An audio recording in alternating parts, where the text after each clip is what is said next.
She is going to give us her opening remarks.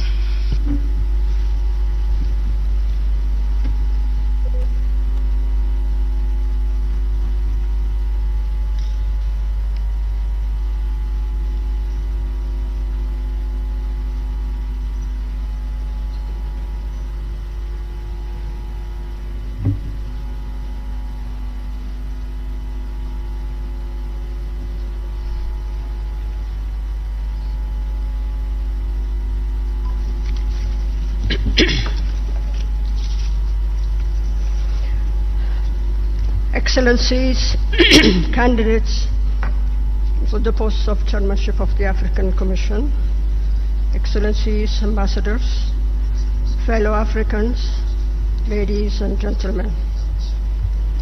Heartfelt greetings to our live audience here at the African Union Commission in Addis Ababa and all African citizens watching this debate. On behalf of the panel of eminent Africans, it is an honor and a pleasure to welcome you all to the 2024 Mujadala Africa Leadership Debate.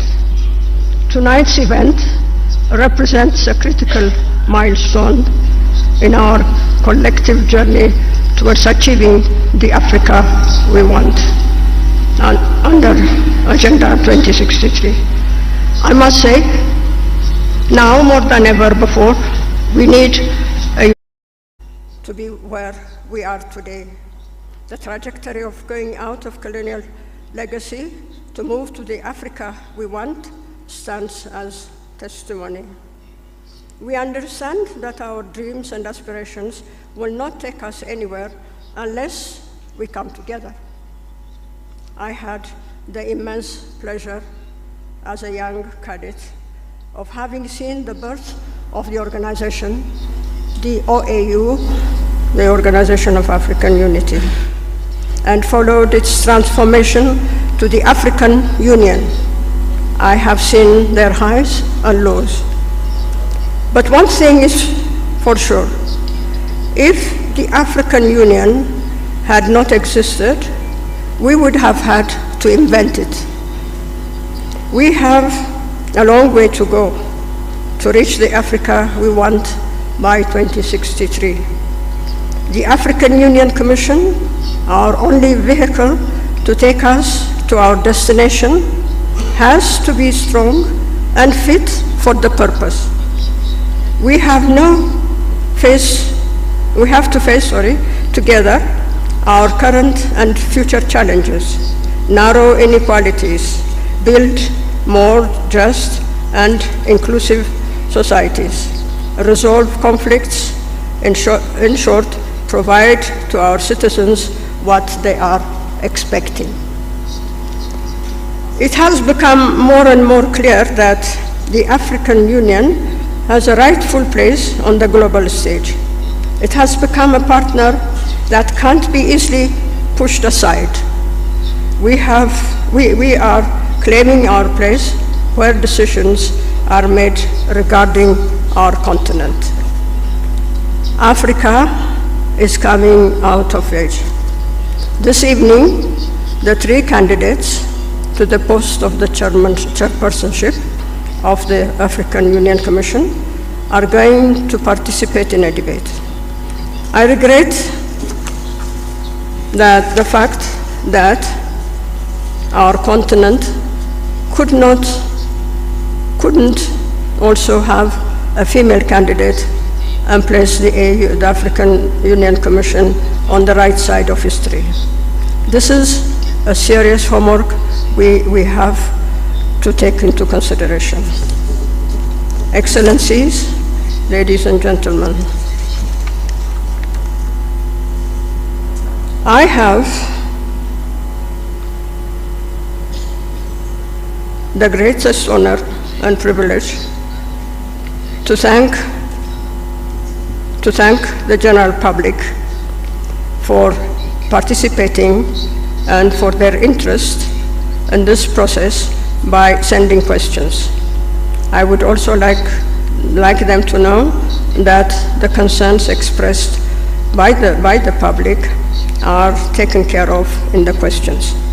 And now, ladies and gentlemen and excellencies, I have the duty and the honor to hand over to the moderators the questions sealed envelope. Thank you very much for your attention. Merci infiniment. Thank you very much, Excellency Kanji Senior Judges. Dear participants, what we're going to see here, what Madam Kanji Senior Judges is going to do now, is to actually give to us an envelope that contains all the questions that we are going to ask. That is, either Anita or me will be asking the potential candidates who are vying for the position of the chairperson of the African Union Commission. Thank you very much, Your Excellency.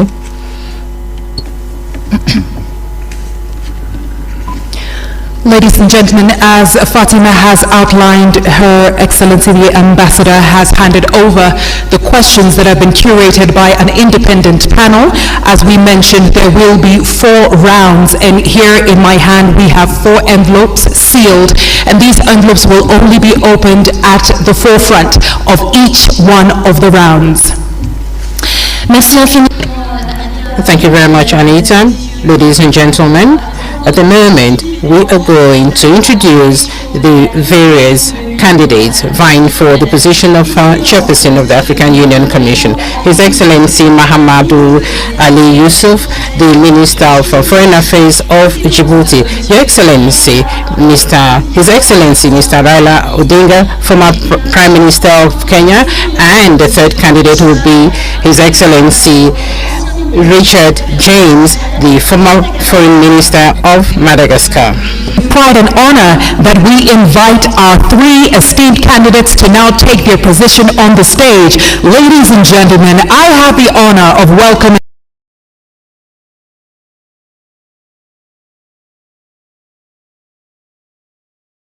His Excellency Mahmoud Ali Yusuf, Foreign Affairs Minister, Djibouti.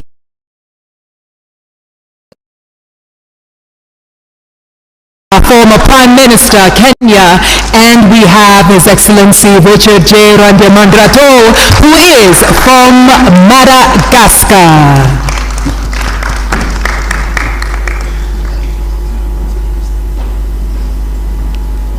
Ladies and gentlemen, with humility, I ask that you give them another round of applause. These are our candidates for the chairperson position of the African Union.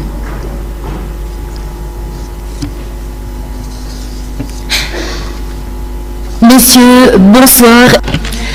Good evening, honorable gentlemen. You're welcome to this event, and you are live on this debate. Millions of Africans are watching the Njandala debate, and like we said earlier on, each of you would have 5 minutes to introduce yourself. So we are going to start with you, His Excellency Mahmoud Ali Yusuf of Djibouti.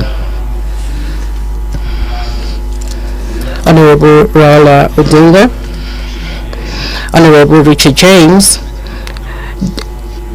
Deputy Chairperson of the African Union Commission, ladies and gentlemen, African citizens, good evening. My name is Mahmoud Ali Yusuf. I am 59 years old. I'm married with 8 children. Minister of Foreign Affairs of Djibouti for the past 20 years. And I am standing before you this evening to give you a brief presentation of my vision for Africa's future.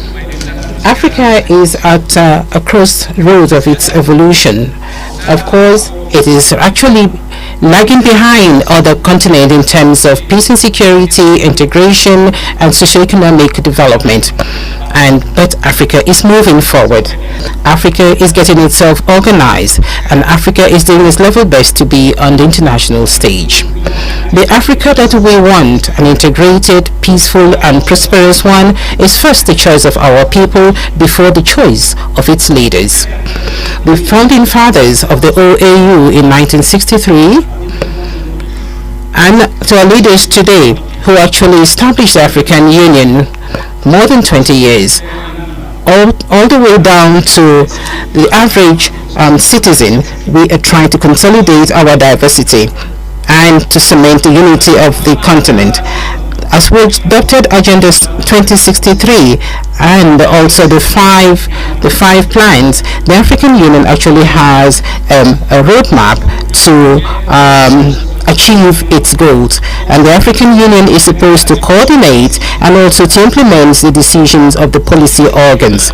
And if I am elected as chairperson of the commission, I am going to make sure that we work together, and we actually have to go beyond the 37% of the work that we have done so far. In terms of peace and security and early warnings, through the continental early warning system, we are going to strengthen the Peace and Security Council, which has to be more proactive, and the member states will also have to be responsible. The panel of the wise would be given the means to work to continue its mediation work, and I will do my level best to make sure that resources are mobilized to make the African standby force operational, and we can also use the African Peace Fund. And with the relevant bodies, I am going to continue or to carry out the reforms which have not been implemented today, and I'm going to diversify our financing, and I will do my best to make sure that African Union has its own financing sources. And I'm also going to boost intra-African trade, which should go beyond 80%, and I will bring down all the non-tariff barriers and facilitate the free movement of goods and persons across the continent. The place of Africa on the international stage will be one of my and I'm going to be the voice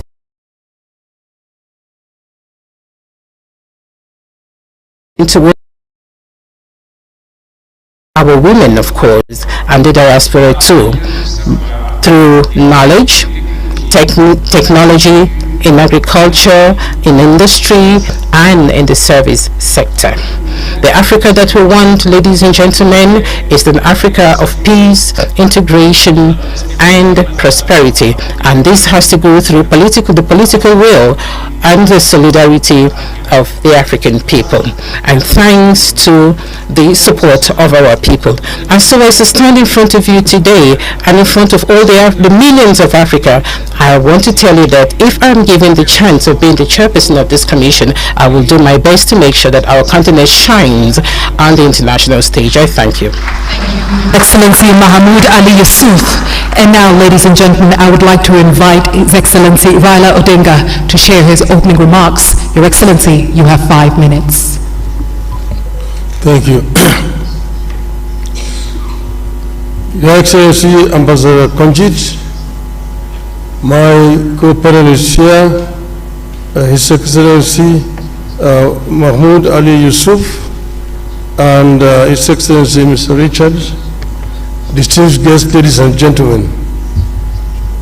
Good evening, Africa. Africa, hamjambo, bonsoir, salam alaikum, rahmatullah ta'ala wa barakatuh. Boa noite. I am delighted to have an opportunity today to stand before you as the son of Africa. I was born in Kenya, but I'm told that my grandparents came from the Sudan. I am a father of 4, a grandfather of 5, and the husband of one that I know of. I am an engineer by profession, and I have been an academic. I have also been a public servant. I've been a member of parliament. I've also been a prime minister and also leader of opposition. In those capacities, I've tried to do my best, and I've gained a lot of experience in terms of management of public affairs. I stand here as an pan-Africanist and an Afro-optimist. 2 months ago, that is on the 21st of October, this year we were here in Addis Ababa. We had been invited as members of the families of the founding fathers of the African Union to come and witness the reopening of the Africa Hall. That's the hall where the OAU was launched in 1963. And we're happy to be here with Madam Ambassador Konjit, who was there as a young girl at that time. It is now 61 years since the launch of the Organization of African Unity. And at that time, if you read the speeches of the founding fathers on that day, they were very passionate, and all of them talked about African unity. Where there was a difference was, when do we achieve this unity? There were those who, under the school of thought, that the unity now. And those who said, no, we need to be gradual on this. Let us first build the building blocks, the regional unions, which will eventually translate into formation of the African Union as a whole. But now we have we came up 50 years later with Vision 2063, which now hopes to get Africa united, one union government by 2030, and move on to attain the vision, the wishes of the founding fathers of Africa. I say that I have the experience. I've been part of this movement for changing the continent. We know that some achievements have been made. Africa is now completely liberated, but there's still work to do. And I believe that I have what it takes to get us where we want to do. In the field of education, in the field of health, in the field of value addition to the abundant wealth that we have on the continent, in the field of trade, inter-African trade. I have acted as the African Union High Representative on infrastructure. And in this I know that we have very comprehensive programs in PIDA, Program for Infrastructure Development of the continent. What remains is action.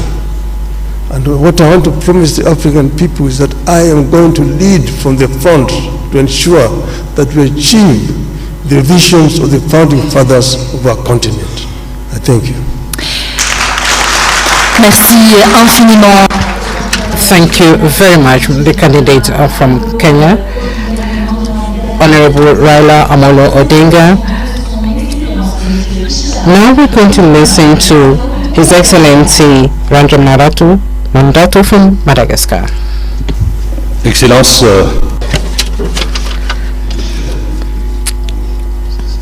Excellencies, distinguished guests, to this very important event for the African people.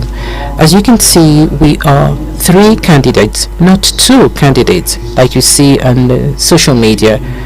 And we are standing in front of you today to convince you of how serious we are and how seriously we're going to work towards the African Union involvement. So who am I? I am one out of 1.2 billion Africans. Just like you, I started from very humble beginnings, from the very beginning. I was a young consultant. I was a researcher in microfinance sector, and I traveled across many African capitals, about 41 countries in the year 1989. Just like you, it was difficult for me to find a job, but I did find a job which was at the level of my capacity. And just like you, I actually built my career based on my conviction that each African citizen can actually survive. And just like you, today I am standing before you because I believe that I have the confidence and the trust of the president of Madagascar, and I am proud. I am proud that I was actually supported by my country. Just like you, I've actually come a long way, and I have actually gotten to this level where I have the trust of my government. I was Minister of the Economy in my country because that is my specialty. I was also Minister of Foreign Affairs, and I'm here today standing before you to talk about Africa. Africa is actually the second dynamic economic region in the world, and Africa is actually making progress, and things are changing in our favor. And recently I read about the funding of the African Development Bank funding several projects in Africa, and this is quite promising for the continent. The World Bank also has increased its envelope, funding 75 countries, 75 less developed countries. And I also think that we have funding for small states. Small states, that's not a pejorative. That's not a pejorative term, but there is an idea that I want to share with you. Africa is moving, first of all, the states that are actually seeing a 3.4% in economic growth per year, but I think we should do more than that. And then we have our own house. Here we are, the African Union, which is our home. And what I have noticed is that there is an Africa which is actually moving forward, which is a dynamic Africa, and then there is the African Union, which doesn't really have the capacity for it to move forward. I am here before you today because I think it is indispensable and it is a must that those who want to have the quality, competence, conviction, of course, today, I think that I have those qualities, and I hope that I've been able to convince you. Thank you very much. Very much, Your Excellency Richard Rangiamandrato from Madagascar. And now, ladies and gentlemen, this officially brings us to the beginning of our debate, where we move into the first round of questions. But before then, allow us to reiterate the rules and the guidelines for you, our esteemed candidates. You each have 4 minutes to answer the questions that will be posed, and you will each answer the absolute same question. Your Excellencies, with respect and humility, if you surpass the 4-minute mark, myself or my colleague will have to interrupt your response. And this eventually brings us to this moment, ladies and gentlemen, where my colleague and I will open the envelope for the first round of questions. Thank you, Anita. Merci. Thank you very much, Anita, and thank you very much to our candidates who have just introduced themselves to yourselves, members of this public. As my sister has just reminded us, we are going to open, ladies and gentlemen, the first round of questions. We are going to remind all of us that the questions were drafted in English and in French. They were drafted by an independent panel. The envelopes were handed over to us a few minutes ago by Her Excellency Madam Konjit Sine Georges, and immediately with Anita we're going to select an envelope. Anita, you're going to ask the first question.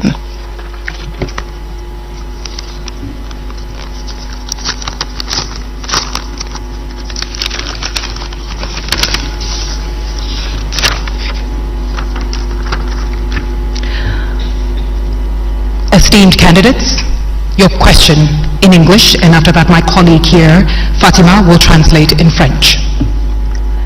Translating Africa's natural wealth into continental prosperity. Africa has everything it needs to feed her people, educate her children, and take care of her health. Yet, the reality defies this. How will you turn the continent's resource wealth into tangible benefits, reducing debt, ensuring sustainable financing for the African Union, and enabling Africa to control its destiny economically? Also, how will you ensure that the African Continental Free Trade Area achieves its goals? Excellences, messieurs les candidats, Candidates, the question in French. a tout ce dont elle a besoin pour nourrir sa population, éduquer ses enfants et prendre soin de leur santé. Mais la réalité défie cela. Comment allez-vous transformer la richesse en ressources du continent en avantages tangibles, réduire la dette, assurer un financement durable pour l'Union africaine et permettre à l'Afrique de contrôler son destin économique? En outre, comment allez-vous garantir que la zone de libre-échange continentale africaine atteigne ses objectifs? Et on commence avec le premier candidat de Madagascar. Excellence, vous avez 4 minutes pour y répondre. This question talks about the hopes, and the first hope is that is contained in Agenda 2063, and we are going to just try and respond to this question. Perhaps not answer it completely, because you can't answer it in just 4 minutes. You can't show academically what it is that we can do in order to respond to this aspiration. So aspiration 1 of Agenda 2063 is as follows: a prosperous Africa based on inclusive growth and sustainable development. Your question is huge. How can a chairperson of the African Union Commission, with a very clear terms of responsibility, about 26 of those, and first of all, he or she has to demonstrate leadership characteristics, has to have administrative capacity, has to know protocol, has to be diplomatic. How can such a chairperson respond to emphasize the importance of continuing to develop the economy at the continental level? You did mention our joint initiative about developing trade through, in theory, liberalization of trade, liberalization of the circulation of persons throughout our continent. In theory, I say, trade can effectively become a source of economic dynamism. I think I understand that we're at about 12.6% of commercial trade between African countries. This is very low. For a continent such as Europe, a continent such as America, they go up to more than 50%. So what we need to do is to continue continue with the efforts that we're doing. There's already a secretariat, the ICFTA. A secretariat, the ICFTA is just a geographical zone. It is the geographical zone. We haven't yet attained this free circulation of trade, but if we manage to ensure that a free trade can happen, and can happen very quickly, it is very possible that we shall triple our performance in economic development.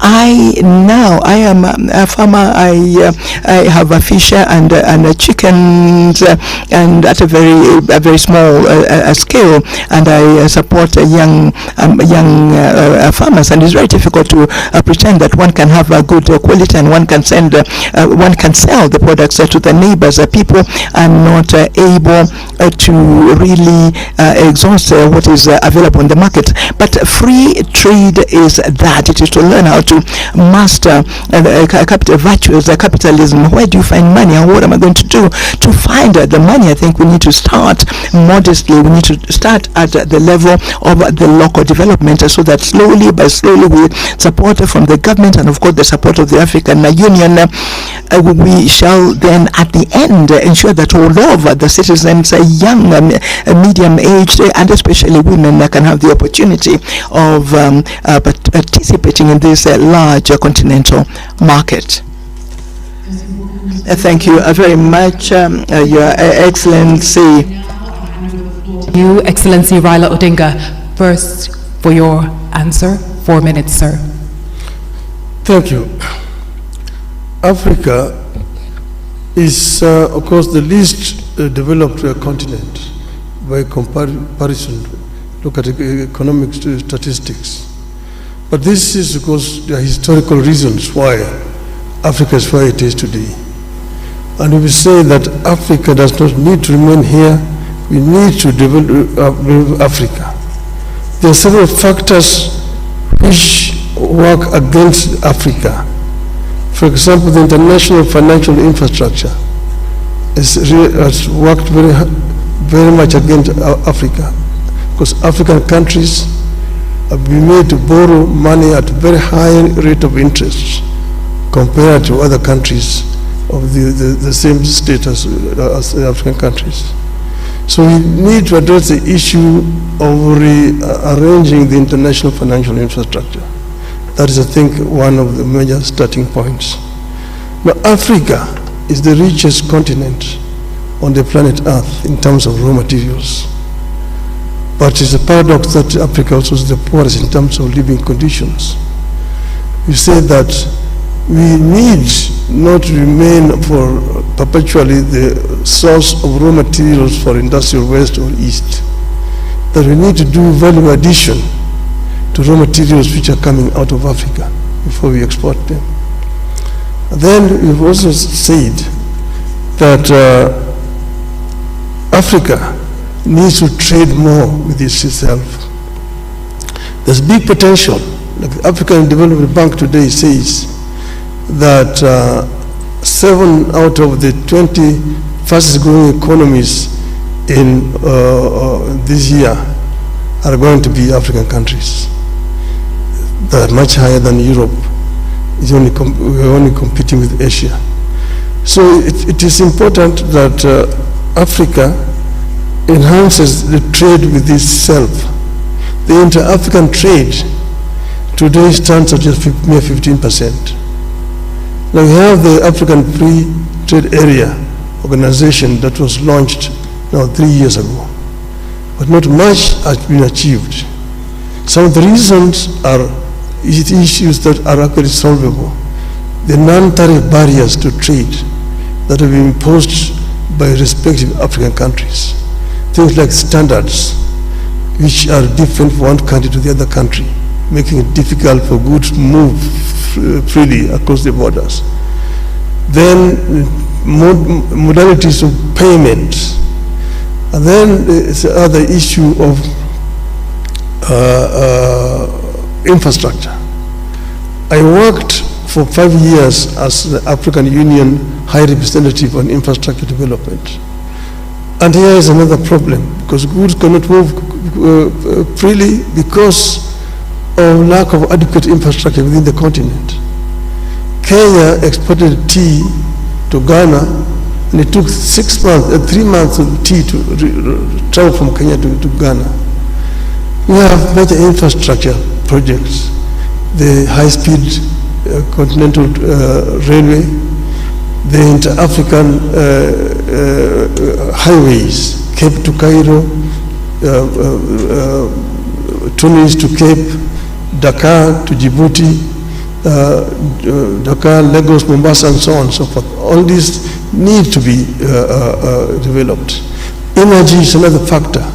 Energy is too expensive, but we can reduce the cost of energy and go green in the continent.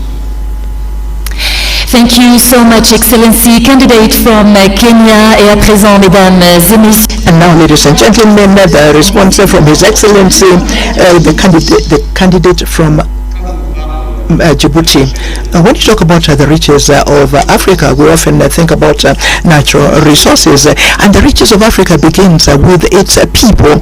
We have 1.4 billion inhabitants on the continent, and more than 60% of this population is young between 0 and 25 years. The first wealth of this continent is in its people. We must have the capacity to think about how we can ensure that these people, this population, can benefit not only from the existing wealth, but also add value to that wealth. How can we go about that? Through university education, quality education in our countries. We should have the capacity of offering our citizens a free education from the primary to the university levels, and ensure that this education is spread in all over the regions of our continent and of our country. We must remove the obstacles to education. The feminine population represents 50.2%. There are still cultural obstacles. There are obstacles to the education of girls. So we must concentrate on valorizing our human resources. And then we have fertile land. What are we doing with this fertile land? We are still in many countries using very archaic agriculture. It is time to begin to develop an agriculture that I would call modern. It does exist in many countries. Look, for example, at a country such as Rwanda, tea and coffee are actually, there's value added locally. Countries now, these raw products that we sell without adding value, we must be able to add value locally so that we can increase the wealth and also create employment. The transformation of agricultural products is a priority. So today, agriculture in many countries uses biotechnology. It uses the drip system. It uses seeds that are modified, that are quality seeds. Ethiopia uses quality seeds in order to be able to produce maize. Today, Ethiopia produces maize and wheat because of these seeds that are quality seeds. It is important to think about transforming agricultural product in a place that will ensure that the people can get out of food insecurity, ensure that there is a specialized agriculture. There has to be areas of specialized agriculture, and that, I would say, is one of the steps that will lead to ensuring that this world there can be at the benefit of the population. And then we come to natural resources.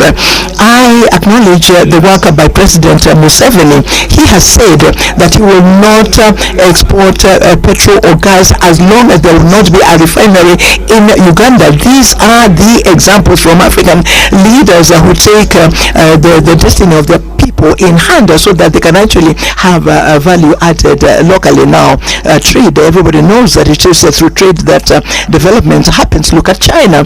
China and all over the Chinese economy really target production and exportation. When you add value to our products, we can become exporters. Let me talk about tariff barriers and non-tariff barriers. That is not the problem. I think that the situation must be to first of all protect our wealth by transforming them locally. Thank you. Thank you, Your Excellency Mahmoud Ali Yusuf.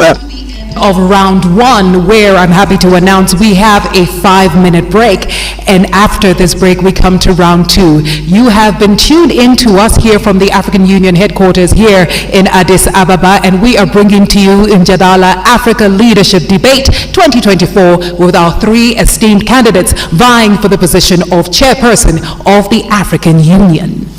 Merci infiniment, cher candidat. Thank you very much, candidates, for having answered to the first question of the first round. Ladies and gentlemen, there's still 3 rounds to go in which you will all participate, and we're going to take a break of 5 minutes. We'll come back immediately after. Thank you very much for having listened to us. Thank you.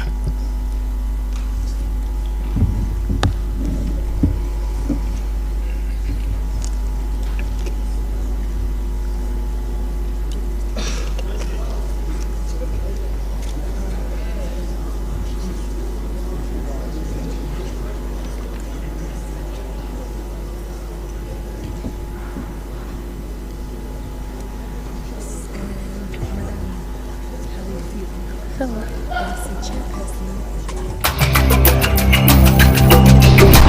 man of the people, a mobilizer par excellence, a nationalist, patriot to the core, selfless leader, a peacemaker, and a lifelong pan-Africanist. Kenya's former cabinet minister and Prime Minister. Mimi Raila Odinga. The first African Union High Representative for Infrastructure Development from 2018 to 2023. Raila Odinga, with his profound leadership experience and diplomatic skills, demonstrates a keen understanding of Africa's challenges, embodies geopolitical awareness and represents historical precedents through his commitment to consultative processes. His philosophy and experience make him the ideal candidate for the role of African Union Commission chairperson. His deep-rooted sense of African identity and commitment to pan-Africanism are at the core of his political philosophy. His key focus and commitment are to harness Africa's rich and vast human and natural resources to command the global influence it rightfully warrants. He is an ardent champion of African unity, intra-African trade and integration. The Right Honorable Raila Odinga is a visionary, transformative and action-oriented leader who has consistently demonstrated admirable leadership qualities that will provide impetus in the actualization of Africa's priorities. This has been demonstrated through resource mobilization for the implementation of key infrastructure projects under the Program for Infrastructure Development in Africa. As a global statesman, he has represented Kenya across the continent and the continent across the world. He has been a peace mediator and election observer, illustrating expertise and experience to serve internationally as an effective advocate for Africa. In his tenure as Prime Minister of Kenya, he oversaw the national budget and implementation of fiscal policies that enhanced transparency and efficiency in public spending. He introduced performance contracting in the government, significantly improving public service delivery. Honorable Raila Odinga's leadership roles have consistently involved managing and leading diverse teams across different cultural and political contexts. As AU High Representative for Infrastructure Development, he led a team of advisors from various African countries, fostering a collaborative environment that leveraged cultural and political diversities.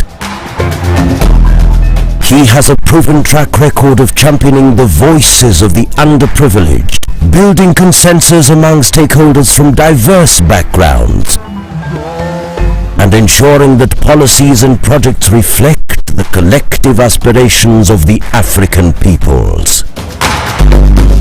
The Right Honorable Raila Odinga is committed to harnessing Africa's youth's potential and has championed the adoption of technology in various capacities throughout his career.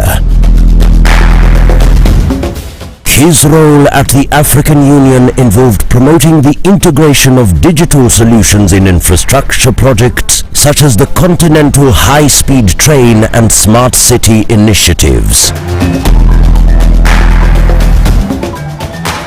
To align Africa to Agenda 2063 and usher the continent into a new era of shared prosperity, there is no better leader other than the Right Honorable Raila Odinga.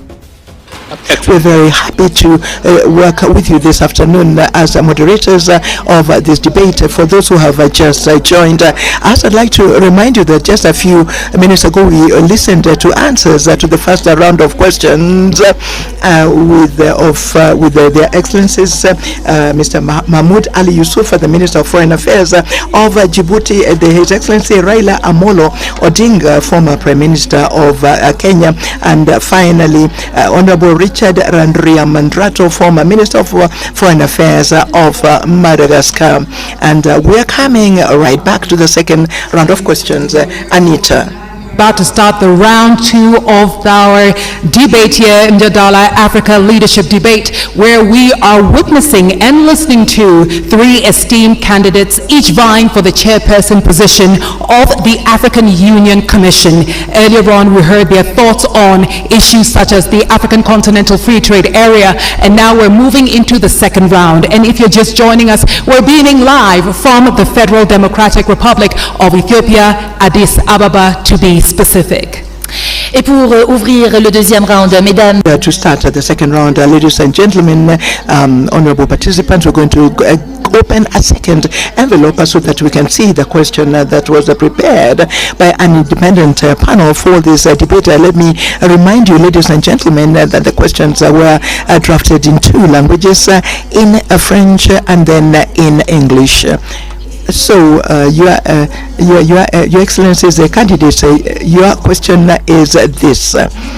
In spite of the hopes of the African Union to silence the arms between now and 2030, the conflicts continue to take place. How would you go about proposing African solutions so that you can ensure that there is a prevention, management, and a resolution that are effective and sustainable of conflicts? And how would you accelerate the advance of Africa towards a permanent seat in the United Nations Security Council? That's your question. Whose aspiration to silence guns by 2020, conflicts persist. How will you foster African solutions to ensure effective and durable conflict prevention, management, and resolution? And how do you plan to accelerate Africa's push for a permanent seat on the United Nations Security Council? Ladies and gentlemen, our esteemed candidates, the first to answer this round of questions will be His Excellency Raila Amolo Odinga. You have 4 minutes, Your Excellency. Thank you very much. Well, silencing the guns on the continent. As you know that in 2013, the AU met and passed a resolution to silence the guns by 2020. We are today in 2024, and the guns are not silent. They're very loud, roaring all over the continent. We need to address the causative factors of these conflicts. There's some which are conflict caused by poverty or deprivation. Some of them by conflict within the society, again, things like ethnicity and so on. Some of them are externally influenced or promoted. Some are religious and so on. So there's not a common factor. But what you need to do is to address the causative factors which could translate into these conflicts throughout the continent. And this is what I will do myself. First, as you know that our African countries are not at the same levels of development. Those which are more developed, like for example in terms of governance, there are some areas where you have got exclusions of people, and as a result of this, some people move to use other means.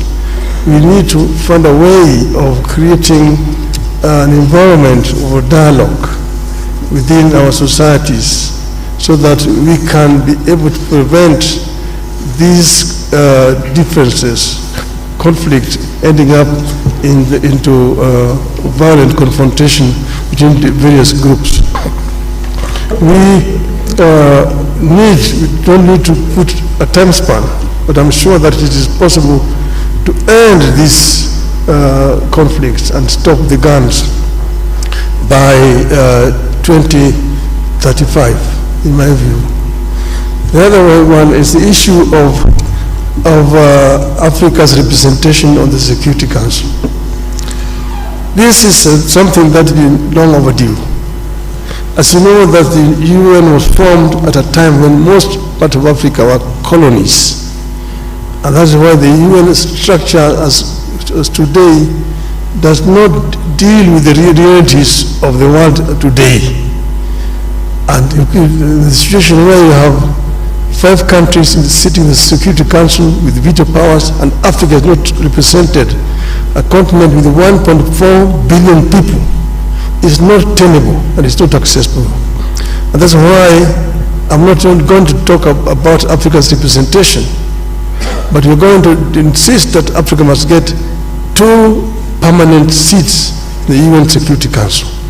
This is only fair, because we are a continent of 55 sovereign nations. We cannot be excluded when Europe has got 3 permanent representations on the Security Council. Permanent representation with the veto powers is a must for Africa. And this I'm going to insist when I'm elected, if the heads of state of Africa sees fit that I should lead this. I will work together with all the leadership of the continent to ensure that the continent gets a fair treatment on the international scene. Thank you so much, Excellency. Candidate from Kenya, et maintenant, mesdames et messieurs. Now, ladies and gentlemen, the response from His Excellency, the candidate from Djibouti, His Excellency Mahmoud Ali Yusuf. Silencing the Guns is a flagship program, one of the 15 that our leaders have endorsed years ago.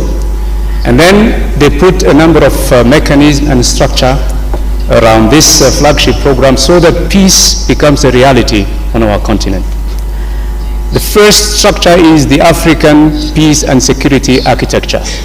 And then you have the strategy that we all know, Silencing the Guns. And to support this strategy, the African Union put in place a number of mechanisms. One of them is the Peace and Security Council. The other one is the Committee of Elders, the Committee of Chief of Staff. We have the Peace Fund, and we can rely on every kind of mechanism. So why is peace is not, let's say, a reality on the ground on our continent? There are a number of reasons. One of them is the political will of countries. We have to be outspoken and frank. We make decisions at the Peace and Security Council level. These decisions are not implemented. Our Peace and Security Council is not proactive. It is reacting to crises when they occur and happen. This has to change. And I'm sending a message to our member countries saying this has to change. The number 2 problem that we have to face is our standby forces. We have them on the papers. Of course, sometimes we can mobilize them, but they lack resources. We are still relying on foreign partnership for our resources. Let me give you an example. AMISOM. Since 2007, AMISOM has been financed by the European Union and the United Nations up to 2.7 billion euros. Now, financial resources are critical. Why should we have the money so that we can operate on crisis ground on the continent? Because without money, we cannot deploy our standby forces. Without money, even the committee of mediators cannot go and discuss with the stakeholders. They sometimes wait for the tickets, the per diems, days and days and days. It's very critical that the Peace Fund, in which we have $400 million, that the Commission and the PRC, get to the compromise situation where that money could be used for peace on the continent. So far, only the interest of the 400 millions are used. And I'm really shameful when I say, DRC have been given 1 million for peace, issues through this fund. And they have given to, another country 1.5 million. It has to change. We need the authority from the member countries so that we can use this money, the $400 million, to keep peace on our continent. There are so many other bottlenecks that needs to be handled very quickly. But money is one of them. The Peace and Security Council mission is the second problem. And then we have a third one. This one also has to be underlined very seriously. When a crisis happens, I give you the example of Somalia. I've been around for some time. I've been dealing with this problem for many years. When there is no unity of purpose between the countries around this country, neighboring countries, this country will never stand on its feet. That's what we are experiencing today in the Sudan.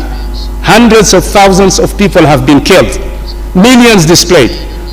Neighboring countries are still fighting on the Sudan, and the African Union and IGAD are watching. Sorry, sir, your time is up. Okay, sorry, because I can talk hours about this. No problem, sir. Thank you so much for your contribution. And ladies and gentlemen, as a reminder, especially to our esteemed candidates, if you go beyond the time, I will be forced to interrupt, and I don't want to do that, so please forgive me. May we kindly have our last candidate, His Excellency Randemandato, to respond to the question. Your Excellency, the floor is yours. Faire taire les armes et Silencing the guns and issues relating to peace and security in general actually are due to so many things. It's not like turning on a switch or switching it off, not on and off a switch. No, there are several factors that have to be taken into consideration, and that is the reason why the African continent and the African Union are having challenges to silence the guns. But we have to resolve our conflicts peacefully, and this is one of the principles of the African Union, just like the principle of non-interference. So this is an aspect that we all have to actually look at. When exactly do we talk about non-interference or non-indifference, and how do we use them to silence the guns? But that is the situation in which we find ourselves in. And if I am chosen by the heads of states and government as chairperson of the commission, I will make sure that the African Union Commission would actually work towards resolving our conflicts peacefully, because we have that in the Constitutive Act of Africa, of the African Union. So we have the Peace and Security Council, we have the Peace Architecture of the African Union, but we also have the United Nations Security Council. And then bilaterally, we've got efforts that are underway, and we've heard about progress in some areas, in some regions where we have long-standing conflicts. And then we also have the opportunity of ensuring that there is solidarity with the United Nations, the African Union and the United Nations. This is a framework that could actually enable us to sit down with the international community and talk about crisis in Africa. Why should we only talk about the crisis in Ukraine? Why not talk about the crisis in Sudan and crisis in other African countries? So we are talking about financing peace missions, but there is also a program that actually wants to see the program of the United Nations, that is the SDGs, aligned with Agenda 2063. And then we also have the 10-year plan of our public institutions in charge of working at a national level, but we are talking about the justice systems in our respective countries. Now, concerning the two permanent seats on the United Nations Security Council. I think here in Africa we all know the importance and the urgency of having these two seats, and we have to seize this opportunity because we are actually at the end of 2024, and so we have to act very fast in 2025. And this should be the mantra of the African Union in 2025. And so, of course, we have to make sure that we can actually speak with one voice on the choice of who will represent Africa on the United Nations Security Council. It's not going to be easy. It will be up to the heads of states to decide who will be the continent's representative. And I will conclude to say that, like this morning, I read in the newspapers the problem between Ethiopia and Somalia, and this was being resolved by Turkey. The mediator is Turkey. Let us be responsible. Let us be serious. The African Union should be that person doing the mediation. Thank you. Thank you very much. Thank you very much, candidate from Madagascar. Ladies and gentlemen, this is the end of our second round, and without any transition, we are going to step into the third round, and we are going to discover the question. Anita, you have the floor. Now, ladies and gentlemen, we move into the third round. Once again, if you're just joining us, these questions have been formulated by an independent panel, and the questions will be open and seen only at the beginning of the round, as I'm doing right now. Esteemed candidates, on the topic of reviving Pan-Africanism and countering external influence, Pan-Africanism is declining, and external powers and internal divisions challenge Africa's integration efforts.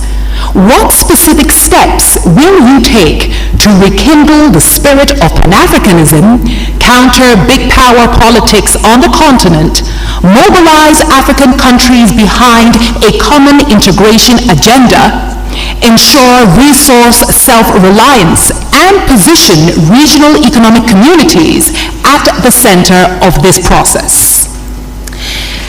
Chers candidats, distinguished candidates, your question is as follows in French. L'africanisme est en déclin et les puissances extérieures et les divisions internes remettent en cause les efforts d'intégration en Afrique.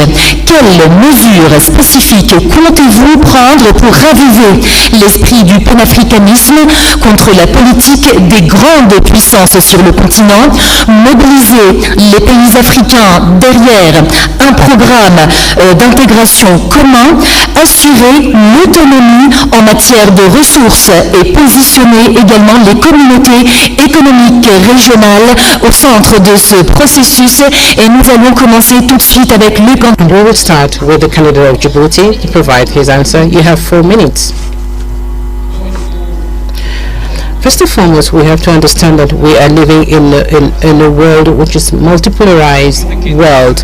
This is a world that is actually multipolarized, and this world would not provide space for a continent or countries that do not have the right economies, the military strength, the capacity that is required, and mostly that continent or country that is not on the world stage. This is a reality. So what can we do? What should we do? I think it is very important that the Global South should actually take action, and in the Global South it is Africa that actually has to stand out. And how is Africa going to stand out if we do not represent much in terms of global trade? You cannot actually sit around a table where decisions are being taken for the destiny of the world.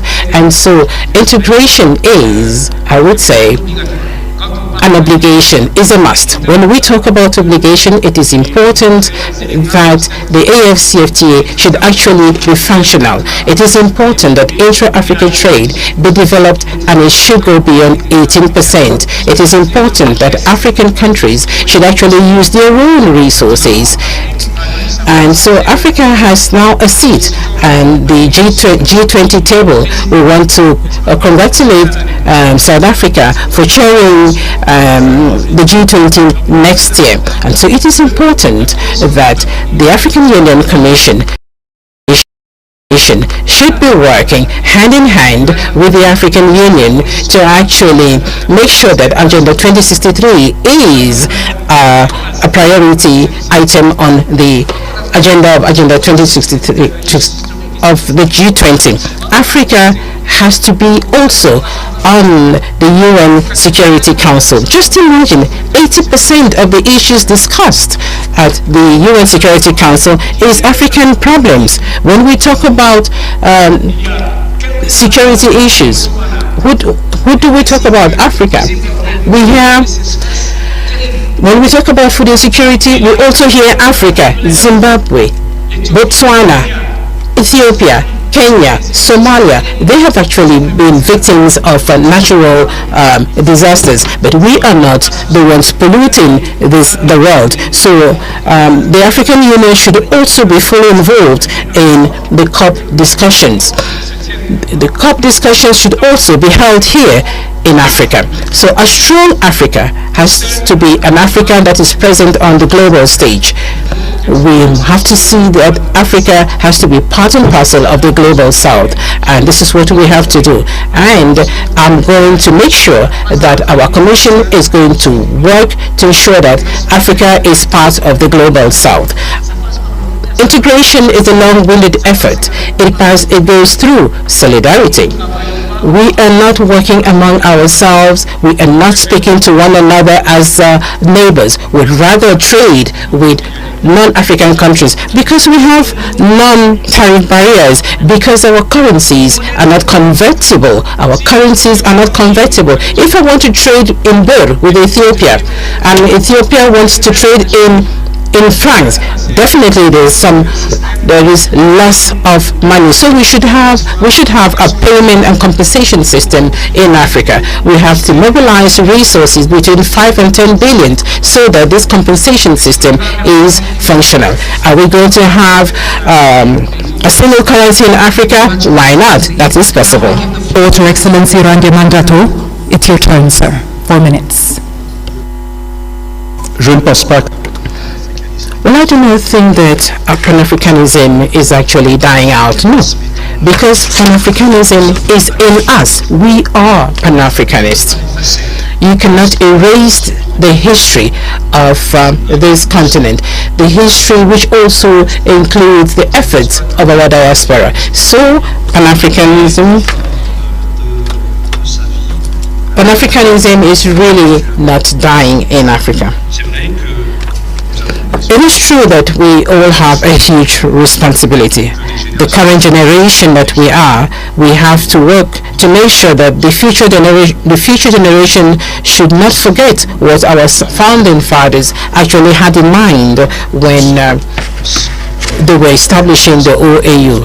So that all those who are in Africa should continue to live the same dream the same dream.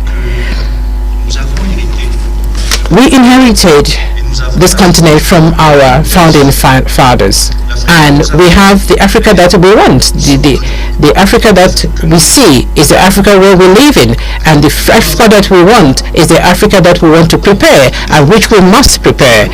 And so there is a clear difference between the Africa in which we are and the African Union, which is our own home, the common house. And if the African Union Commission does not put in the right resources, the human resources and the financial resources, even the diplomats and the military, we will not get to where we want to be. And so I am of the opinion that it all depends on the will of the people to go beyond the challenges that we face today. We all know the problems of our African Union today. There are certain aspects that do not meet the expectations of the people. For example, the SACA audit that was prepared by experts proposing reforms that have to be undertaken. We also have reforms that were undertaken in 2016. So we need to undertake those reforms to ensure that the African Union can actually rise to the challenges. The regional economic communities also have a role to play. I went to the Comesa for several years and actually saw the efforts undertaken by countries of COMESA and East Africa, and we see Tunisia, Egypt in COMESA as well, and this will continue. We have the Abuja Treaty actually defined gradual integration at the regional level and then the continental level, and I know we will get there, and I am going to work with the members of the next commission so that together we can actually make all of this easy.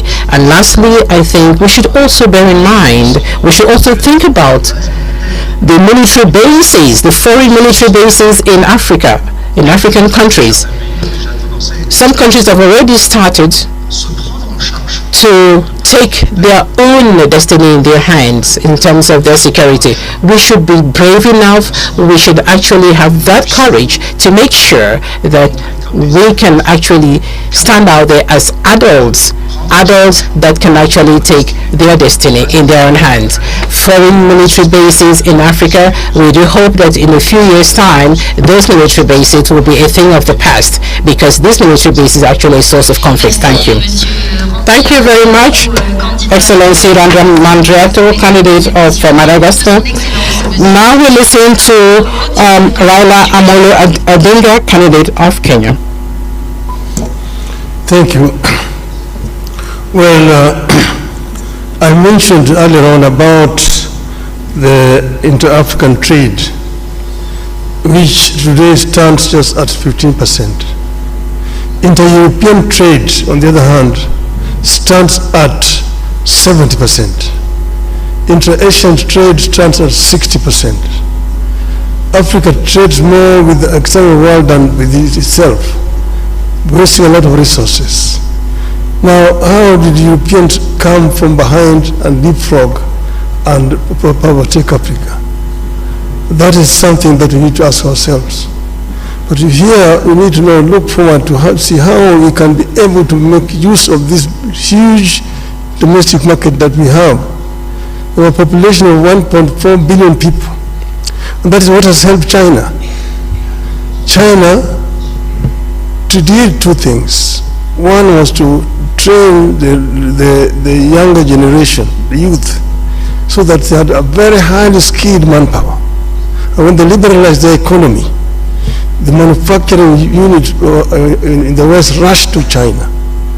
If you go to China, for example, take the automobile, the Ford, the Jeep, the BMW, the Mercedes, the Toyota, the Nissan, they're all there in China.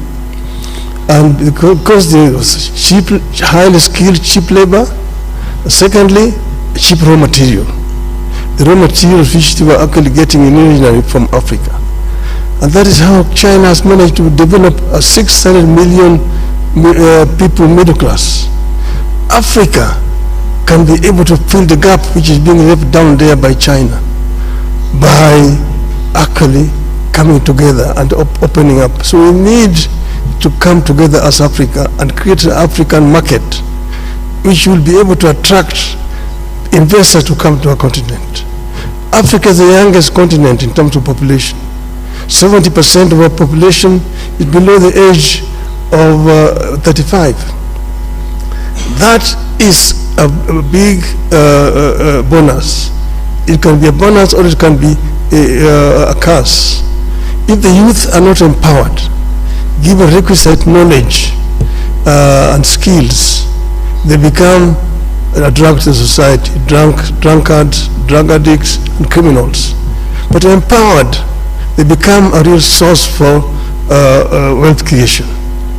It is a pity today that many African youths drown in the Mediterranean trying to seek greener pastures in Europe because you have not created conditions that can retain them here.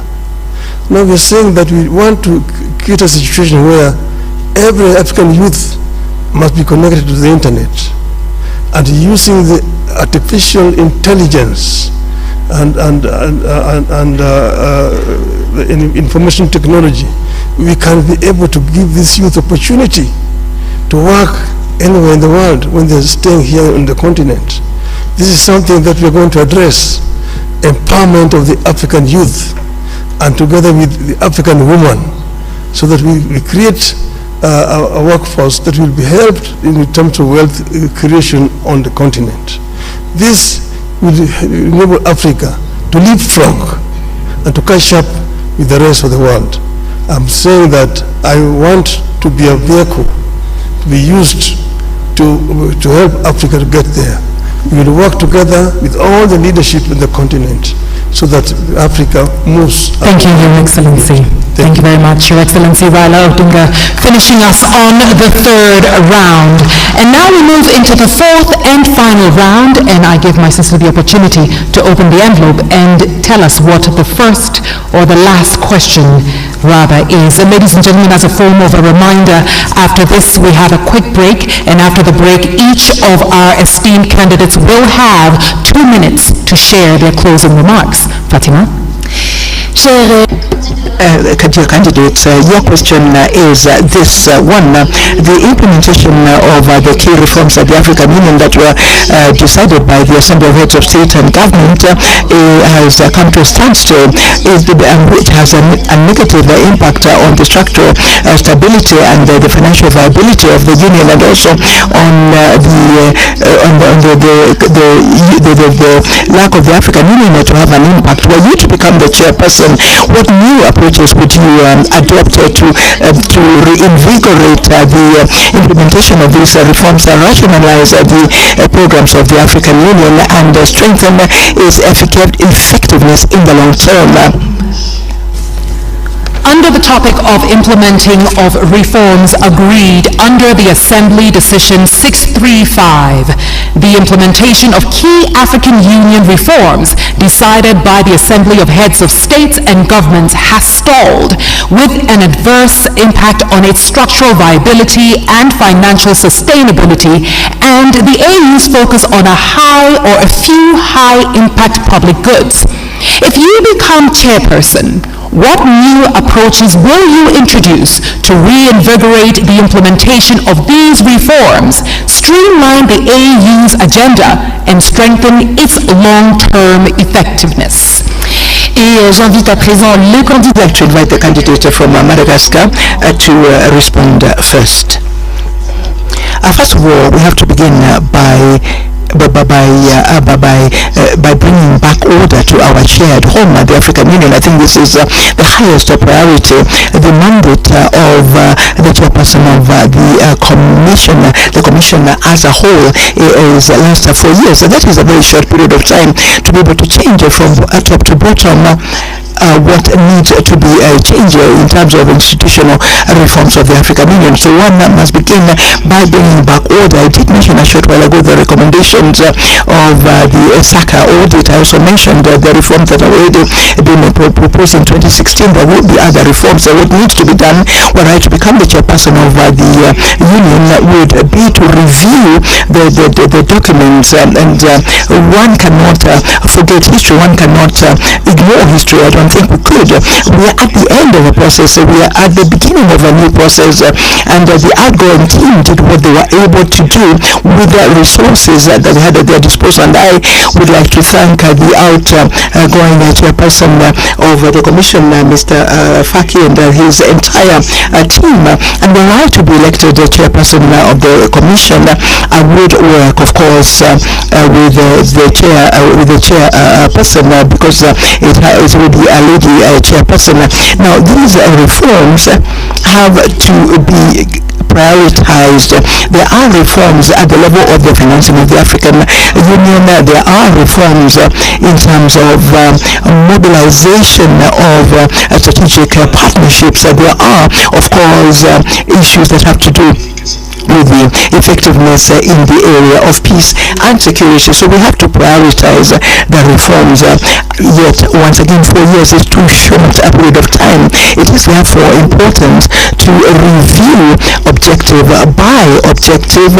strategic objective is what I mean, of the 10-year plan 2024-2032, and since it was my responsibility in COMESA, one can perhaps plan for strategic planning over perhaps 2 or 3 years, which strategic planning would make it possible for us to identify the urgent issues and to align the financing of these issues. The 10-year plan does not allow one to do this, and maybe were we to have a strategic plan, we could perhaps be more specific and address the matters that need to be addressed urgently in the way of reforms. And I also think, as I said a short while ago, that the organs of the African Union, beginning with the Conference of Heads of State and Government, but also the committee of the PRC, the Permanent Representatives Committee with the Pan-African Parliament and the other organs, all the organs of the African Union should agree on the speed they should work at, so that at the end of the day the reforms become visible, become tangible, and that the citizens of the continent can appreciate the effectiveness of the new African Union led by a new team. Thank you. And now I yield the microphone to you, Excellency Raila Odinga. 4 minutes, sir. Well, we know where we are as African Union, and that's why the heads of state came up with that committee on reforms, which was headed by former president, current Rwanda President Kagame. The chairmanship has now been passed over to Honorable William Ruto, President of Kenya. I have had long discussions with President Kagame when he was chairing that committee, because I was working as a high representative of the AU on issues of infrastructure. And I know the kind of frustrations that you feel working that way.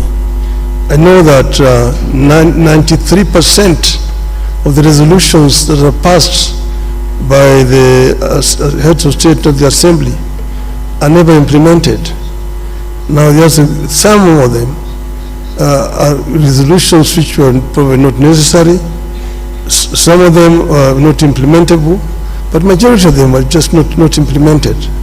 Some have to do with the structure and management of the AU at the headquarters.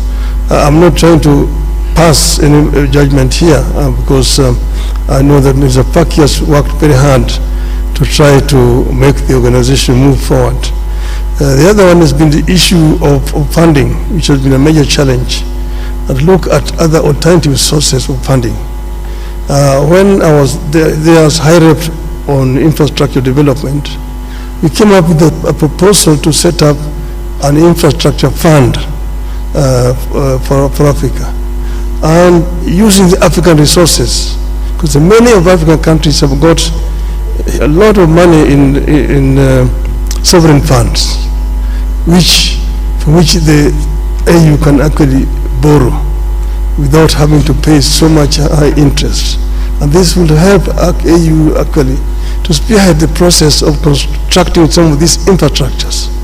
I mentioned the Trans-African Railway Network, Lagos to Cairo, the high speed. Then you have got Beira in Mozambique, to Lobito in Angola, and Walvis Bay in Namibia. Then you have got the LAPSET, which will come from Lamu in Kenya, running through South Sudan, Central Africa to Karibi in Cameroon, to create a land bridge that opens the interior of Africa and gives these landlocked countries in the continent access to the sea. So some of these are possible, but we need to think out of the box and ensure that most of these reforms which are being proposed are implemented. We were talking about energy, which is a very major issue, and we were to grant Inga in the Congo. which can actually power the entire continent, with power pools, southern power pool, eastern power pool, central, western, and northern power pool. That will help us to lower the cost of energy in the continent. That will be a revolutionary change in the continent. Then you've got the connectivity, fiber optic connectivity, open skies, opening up the skies for the movement of people, and then visas. To do visas are a big issue. Many African businessmen cannot travel across the continent because they don't have visas. Excellency, I'm really sorry to interrupt you. Les 4 minutes se sont écoulées. Nous allons maintenant suivre. We are going now to listen to the response from the last candidate for this round, the candidate from Djibouti. Let me start by paying tribute to our heads of states who have endorsed those reforms in 2017. And then the champion for those reforms was His Excellency President Kagame, and he passed the responsibility to President Ruto. Now, there are a number of reforms that have already been implemented. We have to recognize that. The size of the commission, we had 10 commissioners, chairperson, deputy chairperson, and 8 commissioners, and it has been reduced. We have what we call a golden rule in terms of managing the staff and the personnel. I'm still waiting for the SACA program to be implemented. I hope that this hot potato will not wait for us, one of us, when we'll be elected. But I hope that the SACA process will be implemented. It is about the personnel, the staff. We have moved from a lot of short contract employees to a permanent contract. That's very important. If you want to create loyalty, you want to create the ownership within your staff and personnel, you have to make them happy. They need to have a permanent contract, and it is in the SACA program. Now, the biggest bottleneck of the reforms is the financing. Our heads of state said we will pay 0.2% of eligible import to the Commission. Only 17 countries, 17, are applying and abiding by that rule. It has to change. I'm not going to impose that on our leaders. It's not my intention, but I would advocate for it. It's very important to have, that particular issue of mobilizing and fostering financing be resolved immediately. Then our experts, there is a unit in the African Union Commission called the Reform Unit, led by Mr. Makoko, a very able African expert. But there are so many reforms that have not been implemented. One of them is PAP, the Pan-African Parliament. It's still a consultative organ. When is the Pan-African Parliament will become a legislative organ? They have passed in 2014 a protocol. Only 15 countries ratified that protocol. And this is one of the major reforms that we have to implement. Then we have on the judicial sector, the Court of Justice, the Commission of Human Rights. Sometimes they are fighting on issues. The Court of Justice do not open its doors to nationals, to African citizens, to NGOs. They are complaining. I am hearing complaints about the African citizens with regard to the Court of Justice. And then they are fighting. Who is doing what? The Commission of Human Rights. These reforms have to be implemented. And the Bureau of Liaison, a liaison bureau. We have so many on the continent. That's double use of those bureaus. Time is running, time is flying. So we have to rationalize. How can you imagine that you have 3 bureaus in the same region, and we're saying we should, have the golden rules for management, and whenever we want to touch one of the bureaus, it's a political matter. It's useless, but it is a political matter. The country that is hosting the bureau is saying you won't touch it. It has to change. It needs leadership, it needs understanding, negotiation, but it has to change. If we want to change things, we have to be frank and outspoken. We have to be, really tough when it comes to be tough, and lean when it comes to it. We have to do it. We have to do it. Yes, sir, your time is up. And now, ladies and gentlemen, that brings us to the end of round 4. If you are just joining us, we've had 4 rounds, and each of them has touched on a thematic area. And now, we will go for a quick break. When we come back, the candidates each have 2 minutes to share their closing remarks. Mesdames et messieurs, nous remercions. Ladies and gentlemen, we like to thank our dear candidates for having responded to the last question of the 4th round of this Jadala Africa Leadership Debate of the African Union. Thank you very much for staying with us. We'll come back in a few minutes. We're going to take another short break, and after the break, each candidate will have 2 minutes to make their closing remarks. See you in a short while.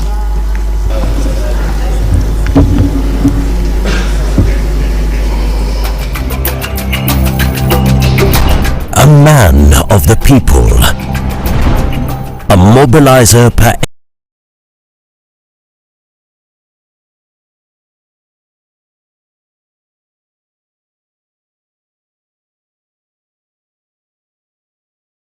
excellence, a nationalist, patriot to the core, selfless leader, a peacemaker, and a lifelong pan-Africanist. Kenya's former cabinet minister and prime minister. Mimi Raila Odinga. The first African Union High Representative for Infrastructure Development from 2018 to 2023. Raila Odinga, with his profound leadership experience and diplomatic skills, demonstrates a keen understanding of Africa's challenges, embodies geopolitical awareness, and represents historical precedents through his commitment to consultative processes. His philosophy and experience make him the ideal candidate for the role of African Union Commission chairperson. His deep-rooted sense of African identity and commitment to pan-Africanism are at the core of his political philosophy. His key focus and commitment are to harness Africa's rich and vast human and natural resources to command the global influence it rightfully warrants. He is an ardent champion of African unity, intra-African trade and integration. The Right Honorable Raila Odinga is a visionary, transformative and action-oriented leader who has consistently demonstrated admirable leadership qualities that will provide impetus in the actualization of Africa's priorities. This has been demonstrated through resource mobilization for the implementation of key infrastructure projects under the Program for Infrastructure Development in Africa. As a global statesman, he has represented Kenya across the continent and the continent across the world. He has been a peace mediator and election observer, illustrating expertise and experience to serve internationally as an effective advocate for Africa. In his tenure as Prime Minister of Kenya, he oversaw the national budget and implementation of fiscal policies that enhanced transparency and efficiency in public spending. He introduced performance contracting in the government, significantly improving public service delivery. Honorable Raila Odinga's leadership roles have consistently involved managing and leading diverse teams across different cultural and political contexts. As AU High Representative for Infrastructure Development, he led a team of advisors from various African countries, fostering a collaborative environment that leveraged cultural and political diversities. He has a proven track record of championing the voices of the underprivileged, building consensus among stakeholders from diverse backgrounds, and ensuring that policies and projects reflect the collective aspirations of the African peoples. The Right Honorable Raila Odinga is committed to harnessing Africa's youth's potential and has championed the adoption of technology in various capacities throughout his career. His role at the African Union involved promoting the integration of digital solutions in infrastructure projects such as the Continental High-Speed Train and Smart City initiatives.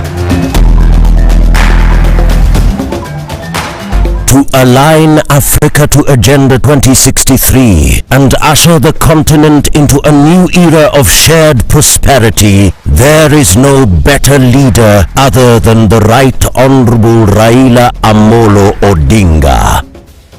Excellencies, I present to you a visionary Pan-African, a bold and wise leader, a professional and technocrat, as well as a towering statesman and a veteran mobilizer for positive change. Kenya endorses his candidature unreservedly, and we commit wholeheartedly to support his candidature, his vision, and his leadership. The champion of pan-Africanism. This is Africa's century.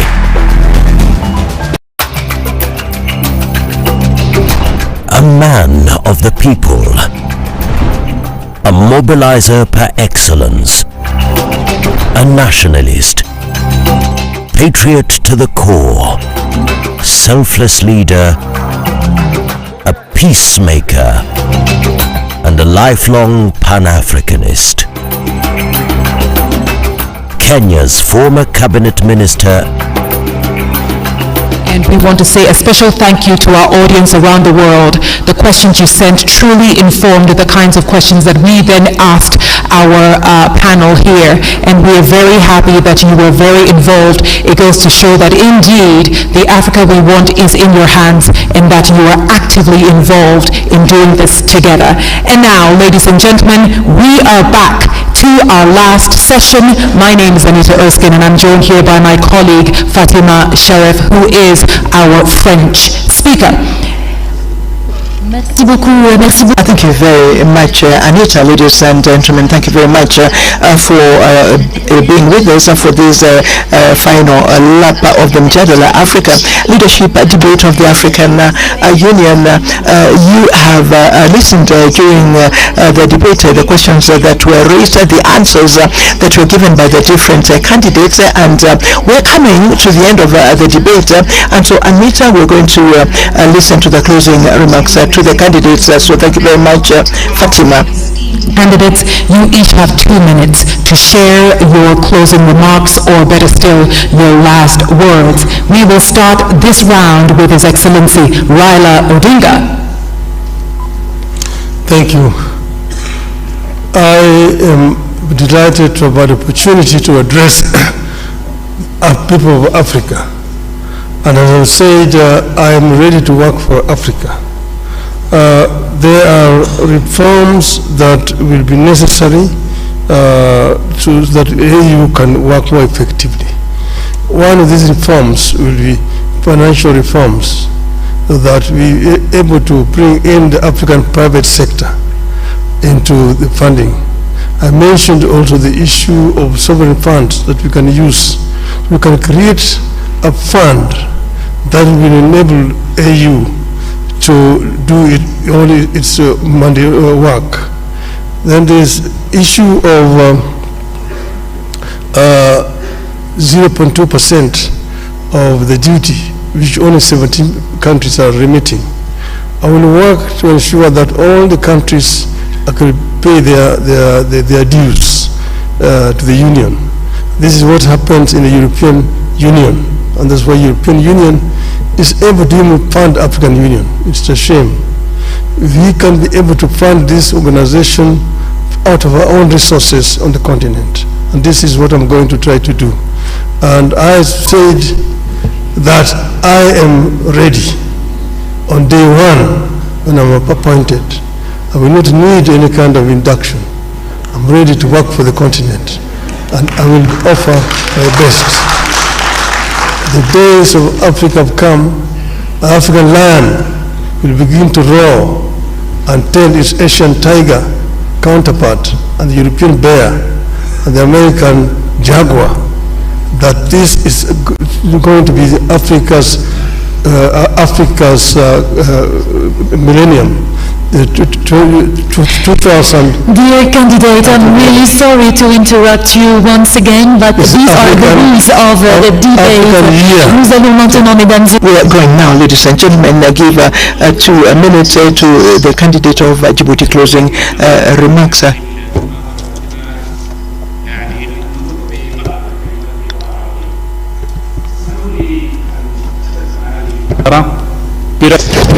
Thank you so much, and let me speak in Arabic. I would like to say that if I will be elected as the chair of the African Union Commission, I will be up to your aspirations and I will defend the interests of our continent, and I will work diligently to defend our continent, and with the full modesty, I think that I deserve it. Je souhaite à nos pays, à nos peuples africains. So I wish for our African people, our countries, a very happy 2025. Tonight, I wish to all African nations and citizens all the best. Thank you for your support. Thank you very much, Your Excellency. And now 2 minutes for you, His Excellency Richard J. Randemandato. En 2025, in 2025, there will be a new team that will be leading for 4 years. They will be leading the African Union Commission for 4 years, and there shall be 8 high-level public servants like most of us, and we shall be the ones to continue with reforms. We shall be a united team, a team that will have the team spirit to continue in the implementation of the 10-year plan of Agenda 2063. I do regret that this evening we are not able to handle subjects that are so urgent because we did not have enough time. Issues such as public health, the debt, issues of financing and financial institutions of the African Union, questions that have to do with the participation of the civil society and the diaspora, the questions that are linked to information and digital technology. I'm sorry we didn't have time to deal with those issues, but on another, we shall have other opportunities, and I shall be able to make my modest contribution. Like in public sport, there have to be players, and there have to be those who choose, who select the players, those who select the heads of state. It is up to them to select the team that will lead the African Union Commission. We need a leader. Men and women need a leader, and I hope that in 2025, the wisdom of heads of state and government will balance the team that will win, so that the Africa that we want can continue to win the battle for sustainable development. Thank you. Thank you very much for these closing remarks that have been made by the different candidates. Candidates, ladies and gentlemen, please, another round of applause for our esteemed candidates. Tonight, we have heard from His Excellency Mahmoud Ali Yusuf, Foreign Affairs Minister Djibouti. We've also heard from His Excellency Raila Odinga, former Prime Minister of Kenya. We've also heard from His Excellency Richard J. Randemandato, who is the former Foreign Affairs Minister of Madagascar. Each one of our candidates has done an exceptional job talking about the thematic areas that were set before them. We've talked about advancing economic integration. We've talked about promoting peace and security as well as democracy, Africa's place in global affairs, and reforming the African Union amongst many. Ladies and gentlemen, it's been an absolute honor bringing you Mjadala Africa Leadership Debate 2024. Merci infiniment. Thank you very much, Anisha. Ladies and gentlemen, we have come to the end of the Mjadala Leadership Debate direct streamed line from the headquarters of the African Union in Addis Ababa. We are delighted to have you with us for the moderation of this debate. Of course, we wish the different candidates all the very best. The election of the new chairperson will take place at the level of the African Union Commission. It will take place in February next here, and thank you to all of you for having been with us, and have a good evening.